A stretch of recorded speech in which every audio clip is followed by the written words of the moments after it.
Ja, Peter, wie bist du denn zu den Tauben gekommen? In jungen Jahren. Ich habe den Taubensport übernommen durch meinen Opa.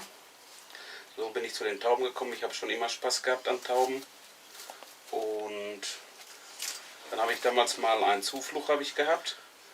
Und die Taube wurde damals gemeldet. Und dann hat der nette Mann die Taube hier abgeholt und hat mich gefragt, ob ich 5 Mark haben möchte oder eine junge Taube. Ja, und so bin ich dann zu dem Taubensport halt gekommen. Ja, dein Opa hat ja auch Tauben gehabt, ne? Ja, wir sind in der Familie sind hier bei uns eigentlich immer Tauben. Tiere generell eigentlich.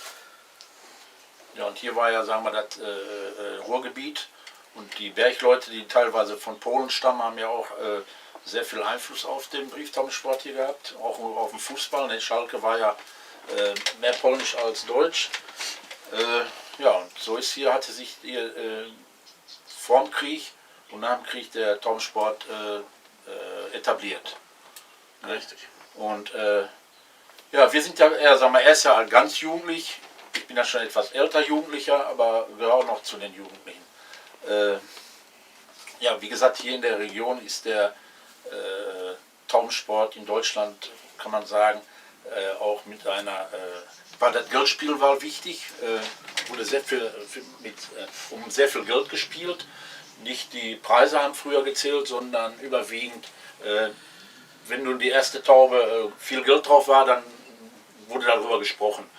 Also Meisterschaften, früher war das nicht so wie heute, dass mit Masse um Meisterschaften geflogen wird. Ja, und der Peter ist ja zur Zeit hier mit einer der dominantesten Schläge und hat auch schon in mehreren Reisevereinigungen gespielt.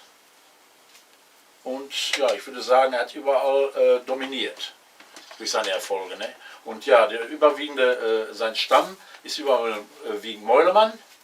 Und dieser Vogel hat wie ein roter Faden durch die gesamte Linie seine Färbungskraft bewiesen. Und so ca. 41 erste Konkurse sind aus diesem Vogel gefallen.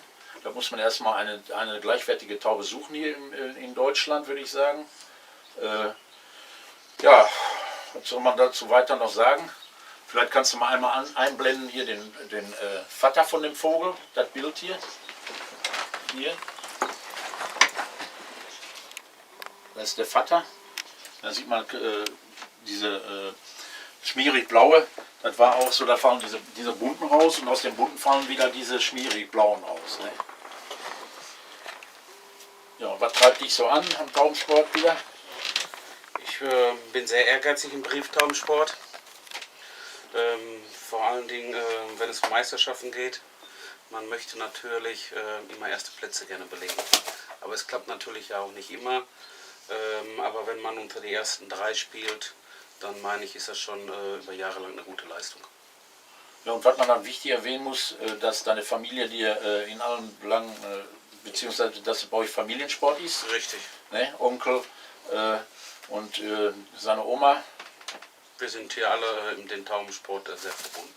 Ne? Ohne den einen und den anderen geht, also ohne die Familie geht gar nichts. Geht gar nichts. Ne? Und er ist eben der Macher, der die Kompetenz hat hier mit den Tauben.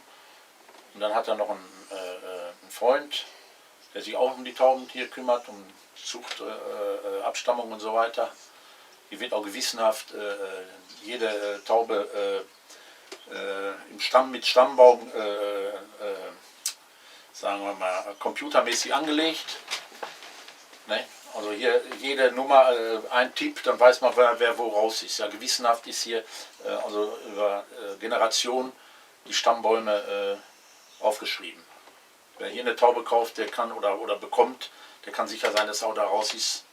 Hier bei uns, ne? Ja.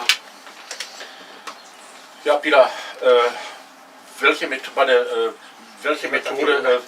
machst du bei der Alttaubenreise?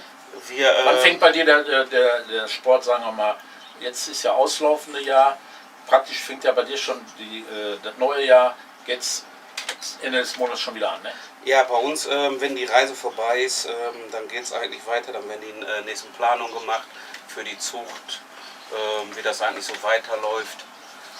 Und bei uns ist praktisch 365 Tage der Taubensport eigentlich immer da. Man muss sich das ganze Jahr eigentlich top um die Tauben halt kümmern. bin ich der Meinung, sonst kann man heutzutage keine großen Erfolge mehr haben. Ja, und du betreibst ja die Winterzucht. Ja, wir paaren Ende November, am 28. November paaren wir meistens die Tauben an.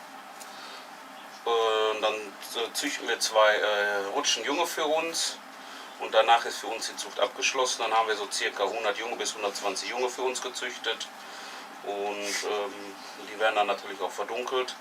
Das ist dann schon Ende Februar, ne? Das Die ist dann 120, ja. ne? Und dann gehen die bei dir praktisch, werden die ans Fliegen gebracht. Dann werden die bei uns ans Fliegen gebracht Und dann und hältst du die mit der Fahne mit der Fahne bis zu 4 Stunden am Tag, ne? richtig, müssen die halt bei uns fliegen. Also mehrere Monate am Haus, Ja, jeden Tag konsequent, richtig. morgens 2 Stunden, Und abends 2 2 Stunden. Und ja, das ist dann also die Vorbereitung auf den Jungtaubenflügen. Richtig. Und du schickst ja die klassische Witwerschaft, die Ja. allgemein vertreten ist. Wir machen die trockene Witwerschaft machen wir. Die werden einmal angepaart, die Witwer, ich sag mal im Februar. Dann lassen wir die einmal auf Eier kommen, dann lassen wir sie überbrüten und dann werden die wieder getrennt, die Tauben. Und wir paaren die generell nur einmal an die Witwer. Ja, und du schickst ja beide Geschlechter. Ja, wir schicken eine totale Witwerschaft. Und hinterher, wenn ein Partner besser fliegt, dann bleibt der andere Partner, der halt nicht so gut fliegt, bleibt dann zu Hause.